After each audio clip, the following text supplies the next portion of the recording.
एक ही चीज की मैंने और उन्होंने, कोई फर्क नहीं। मैंने कहा कि देखिए ये फर्जी वोटर है, अनुराग ठाकुर ने कहा ये फर्जी वोटर है, और 5 मिनट के अंदर मुझे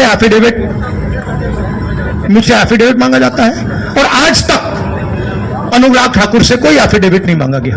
तो आपको क्लियरली पता है, मीडिया को मालूम है कि ये इलेक्शन कमीशन किसके साथ खड़ा है। अगर ये न्यूट्रल होते तो एकदम अनुराग ठाकुर को एफिडेविट जाता, कहते कि एफिडेविट दो। तो ये न्यूट्रल नहीं है। और जो हम कह रहे हैं, बिहार में एसआईआर इंस्टीट्यूशनलाइज चोरी करने का तरीका है। आपने कहा कि लाखों वोटर के नाम कट गए, ऑपोजिशन शिकायत कर रही है, मगर बीजेपी एक शिकायत नहीं कर रही। कहीं भी उन्होंने नहीं कहा कि भाई वोटर कट रहे हैं। यह सच्चाई है कि वोटर कटे, 65 लाख कटे, मगर बीजेपी कुछ नहीं कह रही। क्यों?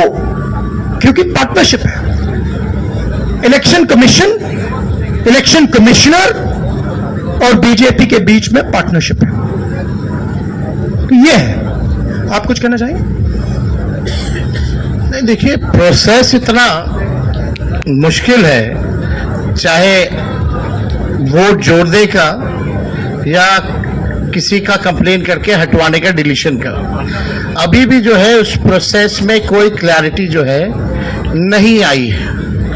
और राहुल गांधी जी ने ठीक ही कहा कि भाई चुनाव आयोग जो है बीजेपी के साथ खड़ी है, इसलिए बीजेपी के लोगों ने पार्लियामेंट में कानून ला करके चुनाव आयोग के जो कमिश्नर साहब हैं उनको जो है प्रोटेक्ट करने का काम किया कि कोई कार्रवाई या मुकदमा भी उन पे नहीं हो सकता है।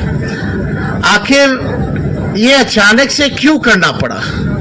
यानी चोर के दाढ़ी में तिनका। आप जो है मुख्यमंत्रियों को 30 दिन में अगर पीएमएलए एक्ट लगा दिया जाए तो बेल मिलना ही मुश्किल है। तो आप समझ सकते हैं कि ये कानून से किस प्रकार से ये लोग खिलवाड़ कर रहे हैं।